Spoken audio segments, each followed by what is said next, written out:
Hey everybody, it's week 4 and I thought I would share with you a lesson from isolation. In the last couple weeks I've started listening to the Bema podcast, and what I'm going to share with you today came from one of those lessons. And I know some of you are going to be tempted to ask me which podcast it was, and you really do need to start from the beginning. But don't worry, this was like in between 1 through 10, it was one of those lessons. But they really are moving, and it's Bema, B-E-M-A. podcast, just Google it, you'll find them, and start with lesson 1. But in this lesson, it was talking about how God is creator, Elohim. Genesis 1:1 says, "In the beginning, God created."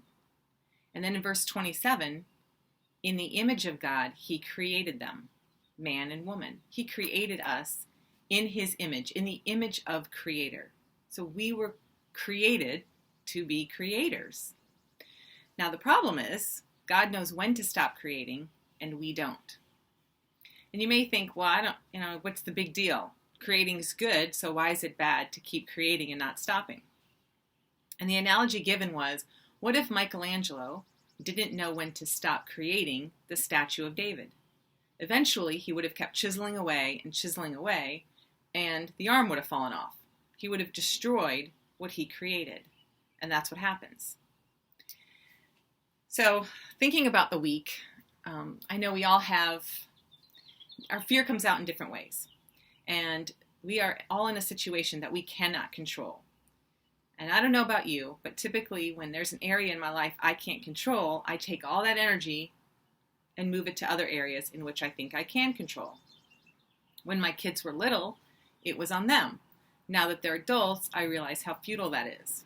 However, for some reason, I still try to exercise control over my husband. If we were texting right now, here's where you'd insert LOL, because we all know how futile that also is. But when I was listening to the lesson, and I was thinking about it, that's when a light bulb went off.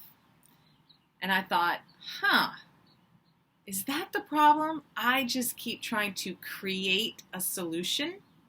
I'm just trying to help, and I don't know when to stop. And the answer I got back from God, the Spirit, my conscience was, yes, that is exactly what you're doing. You don't know when to stop creating a solution. Leave it alone. And God asks me, Jennifer, don't you trust me? Don't you trust that I know what I'm doing? I do, God, believe you know what you're doing. I don't know what you're doing. Yes, that's the problem. I need to exercise faith. And there's a balance. Hebrews 11:1 tells us faith is being sure of what we hope for and certain of what we do not see. And James chapter 2 also teaches us that faith without deeds is dead. So there certainly is a balance between completely letting God have the reins and really stepping out of a situation, and where God's saying, okay, here's where I'm going to need you to step out on faith and actually do something. That's where we have to walk with God, because he's going to have to guide us, and we are going to make mistakes, right? It's going to be like, well, how many times are you going to hit your head against that wall before you realize you probably should go around? Okay. But that's what walking with God is about. He lets us make mistakes. He's there when we figure it out. You've heard that phrase, let go and let God, right? Sometimes I'm like, okay, what does that mean? How do I let go and let God?